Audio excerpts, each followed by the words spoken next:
ये घटना है 2015 की, यानी 2015 की, और डेट है 11th of August 2015। Bengaluru city के बगल में, आउटस्कर्ट्स जिसे हम कहते हैं, यानी शहर के आसपास की जो आबादी है, ग्रामीण आबादी, वहां पर एक जगह है जिसका नाम है अनेकल तालुक। इसी अनेकल तालुक में एक लेक है। अब लेक का नाम बहुत ही बड़ा और कॉम्प्लिकेटेड है, तो मैं एक बार पढ़ूंगा हिम्मत करके, और वो है वदेरामन चन्हाली। एक ही बार पढ़ पाया हूं। तो ये वदेरामन चन्हाली लेक के पास 11 अगस्त 2015 के रोज लोगों की निगाह एक गनी बैग पर, यानी एक बोरे पर पड़ती है। बोरे के ऊपर मक्खियां भिनभिना रही थी और कुछ खून के धब्बे नजर आ रहे थे। जब ये चीजें लोगों ने देखी तो उन्होंने बेंगलुरु पुलिस को इसके बारे में इत्तला दी। बेंगलुरु की जो लोकल पुलिस है वो फौरन मौके पर पहुंची और उन्होंने जाकर उस बोरे को रिकवर किया।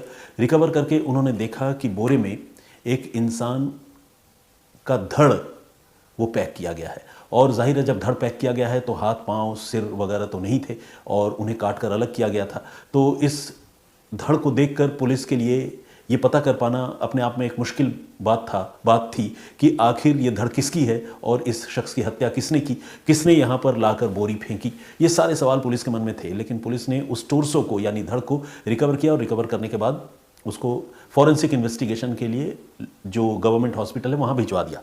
इसके बाद पुलिस अपने तौर पर उस मामले को इन्वेस्टिगेट करती रही। अभी 11 तारीख को जब ये धड़ रिकवर हुआ, उसके बाद पुलिस अभी जांच कर ही रही थी। तब तक 4 दिन और गुजरे, यानी 15 अगस्त को पुलिस को फिर से जानकारी मिली कि उसी लेक के पास कुछ और संदिग्ध बोरी पड़ी हुई है। पुलिस जब वहां पहुंची तो पुलिस ने देखा कि वाकई एक पैकेट है, और इस पैकेट के ऊपर भी कुछ खून के धब्बे थे और कुछ मक्खियां आसपास थी। तो ये जो सारी चीजें पुलिस ने देखी, पुलिस को लगने लगा कि इसका कनेक्शन शायद उस प्रीवियस डेड बॉडी के साथ हो, धड़ के साथ हो। तो पुलिस ने उसे रिकवर किया, और रिकवर करने के बाद जैसे ही इस पैकेट को खोला तो वाकई वही बात निकली। इसमें किसी नौजवान के हाथ और पैर, कटे हुए हाथ और पैर पैक करके यहां फेंके गए थे। यानी धड़ भी बरामद हो चुका था, हाथ पैर भी बरामद हो चुके थे, सिर का कोई पता नहीं था, और पुलिस ने इस मामले की तफ्तीश शुरू की। पुलिस के पास भी अब तक कोई लीड ऐसी नहीं थी जिससे इस मरने वाले शख्स के बारे में कोई जानकारी मिल पाती, कोई इंफॉर्मेशन मिल पाता।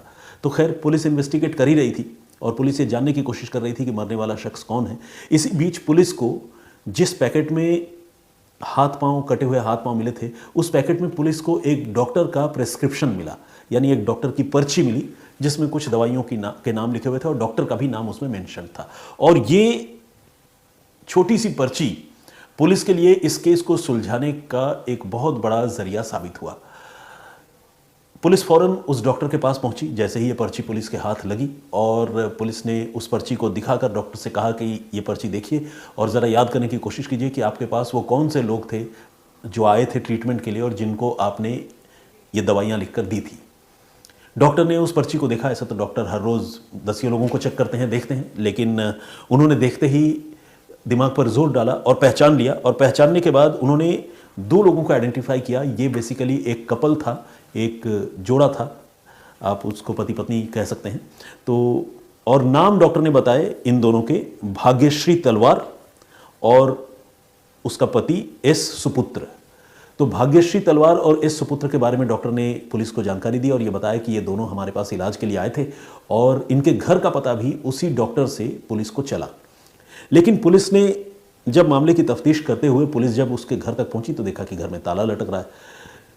ये एक सिंगल बेडरूम फ्लैट था जहां पर ये दंपत्ति रहती थी, और पुलिस जब वहां पर पहुंची तो पुलिस ने देखा कि घर में ताला लटक रहा है। पुलिस ने फौरन ताला तोड़ा, और ताला तोड़कर पुलिस जब अंदर दाखिल हुई तो पुलिस को ये देखकर समझ में आ गया कि जो दोनों लोग हैं जिनकी तलाश में वो यहाँ पहुंची है, वो सारा साजो सामान लेकर यहाँ से गायब हो चुके हैं, यानी वो फरार हो चुके हैं। लेकिन उनकी पहचान चूंकि क्लियर हो चुकी थी तो पुलिस ने उनके मोबाइल फ़ोन को सर्विलांस पर लगा दिया, ताकि कभी भी अगर उनका मोबाइल फ़ोन ऑन हो तो पुलिस को उनके बारे में जानकारी मिले।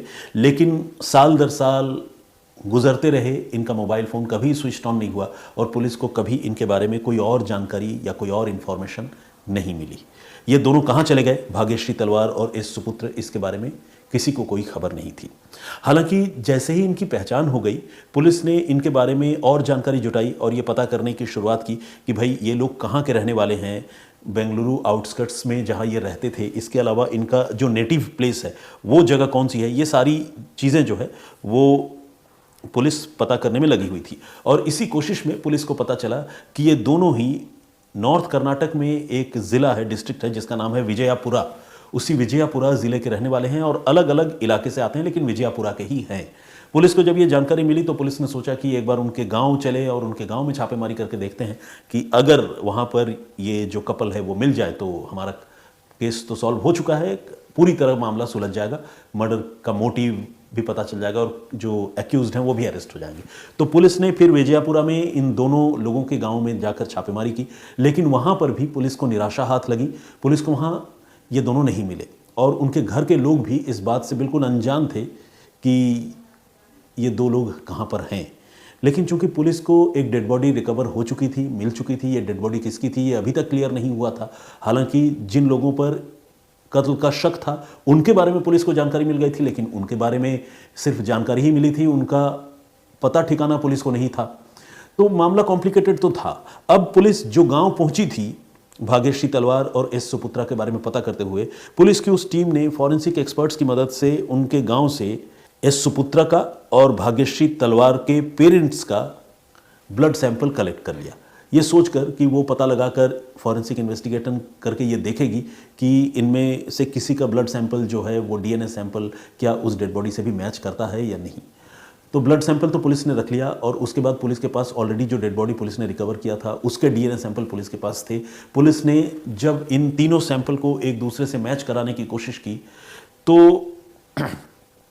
भाग्यश्री तलवार की जो मां है उसके डीएनए सैंपल से जो डेड बॉडी रिकवर हुई थी उसका डीएनए मैच कर गया।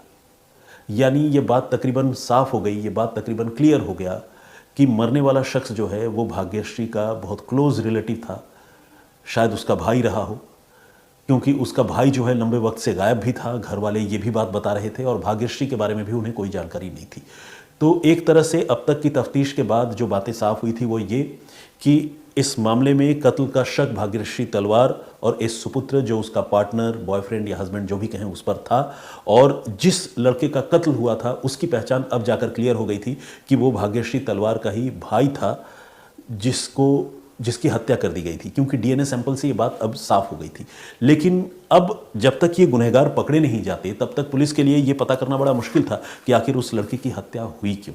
तो पुलिस ने पहले तो इस मामले की तफ्तीश, जैसा कि मैंने आपको बताया, 2015, 16, 17 कई साल तक पुलिस करती रही, लेकिन जब पुलिस को इन गुनहगारों के बारे में कोई जानकारी नहीं मिली तो पुलिस ने इस मामले में एक क्लोजर रिपोर्ट फाइल की। और उस क्लोजर रिपोर्ट में पुलिस ने स्पेशली ये भी मेंशन किया कि कभी भी अगर इस केस को रीओपन करने की ज़रूरत पड़े और उन्हें अगर क्रिमिनल्स के बारे में कोई पता या जानकारी मिले तो फिर वो इस केस को दोबारा रीओपन करेंगे। कोर्ट ने इसके लिए पुलिस को परमिट किया और उस केस को एक तरह से टेम्पोररीली क्लोज किया गया, परमानेंटली नहीं। ऐसे भी हमारे कानून में इस तरह की व्यवस्था है कि कभी भी अगर किसी मामले में इंसाफ की गुंजाइश बनती है तो कोई भी केस कभी भी किसी भी स्टेज पर रीओपन हो सकता है। तो ये केस जो है टेम्पोररीली क्लोज कर दिया गया। लेकिन पुलिस ने जब इस मामले की दोबारा तफ्तीश शुरू की और 2019 में जब पुलिस ने ये पता लगाने की कोशिश की कि भाई ये भाग्यश्री तलवार और एस सुपुत्र कहाँ हो सकते हैं, तो इनके बारे में पुलिस को ये पता चला कि ये इन दिनों नासिक, महाराष्ट्र में हैं और वहीं रहते हैं। घर वालों से जब ये जानकारी मिली, पहले तो घर वालों को इनके बारे में नहीं पता था, लेकिन हो सकता है कि बाद में ये दोनों अपने परिवार के फिर से संपर्क में आए हों और परिवार वालों से जब पुलिस को इनके बारे में जानकारी मिली तो पुलिस की टीम ने फ़ौरन, बेंगलुरु पुलिस की टीम ने नासिक में इनके ठिकाने पर दबिश दी और वहाँ से इन दोनों को पुलिस ने धर दबोचा। अब भाग्यश्री और एस सुपुत्र की कहानी मैं आपको बताता हूँ। एस सुपुत्र बेसिकली पहले से ही एक मैरिड मैन था, पहले से ही एक शादीशुदा आदमी था, लेकिन वो भाग्यश्री नाम की इस लड़की के साथ इन्वॉल्व था और उसने अपनी पत्नी को छोड़ दिया था। अपनी पत्नी को एक तरह से धोखा देकर या उसे छोड़कर वो भाग्यश्री के साथ वहाँ बेंगलुरु में ही रह रहा था। एक रोज़ 10 अगस्त 2015 की ये बात है, उस रोज़ भाग्यश्री का जो भाई है वो अपनी बहन के पास पहुंचा और उसने अपने बहन के घर जब वो पहुंचा तो उसने देखा कि बहन के साथ एक और आदमी भी वहां रह रहा है और वो ये देखकर हैरान हो गया, क्योंकि वो आदमी बिल्कुल उसकी बहन के साथ हस्बैंड वाइफ की तरह रह रहा था और उस आदमी के बारे में ये पता चला उसको कि वो आदमी पहले से ही मैरिड है और उसका नाम एस सुपुत्र है। तो जब ये बात पता चला तो उसके भाई ने इन रिलेशनशिप का विरोध करना शुरू किया और विरोध की बात जब बढ़ी तो 10 तारीख की ही ये बात है कि भाग्यश्री के भाई के साथ एस सुपुत्र का जो उसकी बहन का लवर था उसका विवाद कुछ इतना बढ़ा कि उसके बहन के लवर ने और बहन ने दोनों ने मिलकर इस लड़के की हत्या कर दी। और उन्होंने न सिर्फ इस लड़के की हत्या कर दी बल्कि निंगा राजू जो भाग्यश्री का भाई था उसकी हत्या करने के बाद अगले दिन उन्होंने उसकी लाश के टुकड़े किए और टुकड़े करके उन्होंने लाश को उसी लेक के पास, जिस लेक का मैंने आपको जिक्र किया, उसके आसपास उसकी लाश के टुकड़े जो है वो सुनसान जगहों पर बोरे में भर के फेंक दिए। उनमें से सबसे पहले जैसा कि मैंने आपको बताया कि मृत लड़के का धड़ पुलिस ने रिकवर कर लिया था, वो पुलिस को मिल गया। उसके बाद पुलिस को उसके हाथ पांव मिले, लेकिन और डीएनए सैंपल से ये भी पता चल गया कि वो निंगा राजू नाम का जो लड़का था वो भाग्यश्री का भाई था, जिसकी हत्या खुद उसकी बहन भाग्यश्री और उसके पार्टनर एस सुपुत्र ने की थी। तो ये सारी बातें तो साफ हो गई, लेकिन अब भी इस कहानी में एक मिसिंग लिंक था और वो था निंगा राजू का सर कहाँ है। और अब आपको मैं बताऊं, आपको जानकर यह हैरानी होगी कि 2015 से लेकर बेंगलुरु की पुलिस अब भी उस मामले में निंगा राजू के कटे हुए सिर को रिकवर करने की कोशिश कर रही है।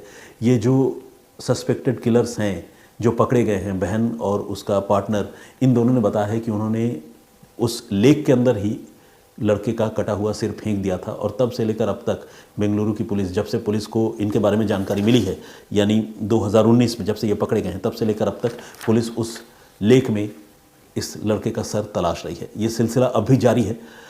सर अगर पुलिस को मिल जाता है तो जाहिर है इस मामले की तफ्तीश एक तरह से पूरी तरह कंप्लीट हो जाएगी और गुनहगारों को सज़ा दिलाने में पुलिस को मदद मिलेगी। लेकिन अगर मान लीजिए वो सिर रिकवर ना भी हो तो भी, चूँकि डेड बॉडी के बाकी हिस्सों से और उसके डीएनए एग्जामिनेशन से ये क्लियर हो चुका है कि मरने वाला लड़का कौन है और उसका मारने वालों के साथ क्या संबंध है और उसके पीछे की कहानी या मोटिव क्या है, दोनों ने अपनी बात भी बता दी है। तो इसलिए इस मामले में कन्विक्शन जो है मेरे हिसाब से वो हो सकता है और इस मामले में बेंगलुरु पुलिस की तफ्तीश जो है वो भी अपने आप में एक नज़ीर पेश करने वाली तफ्तीश साबित हुई है।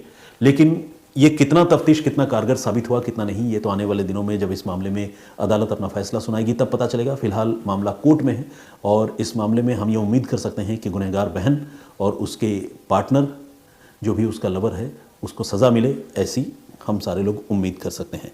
तो ये थी आज की कहानी, जो एक कॉम्प्लिकेटेड मर्डर मिस्ट्री थी जिसकी शुरुआत तो हुई थी 2015 से, लेकिन अब 2023 तक भी इस मामले को पूरी तरह पुलिस सॉल्व नहीं कर सकी है। बेशक पुलिस ने एक्यूज्ड अरेस्ट कर लिए हैं, मोटिव पता कर लिया है, डीएनए सैंपल कलेक्ट कर लिए हैं, टोर्सो यानी धड़ और हाथ पैर बरामद कर लिए हैं, लेकिन कटा हुआ सिर मकतूल का, मरे हुए इंसान का अभी पुलिस रिकवर नहीं कर पाई है।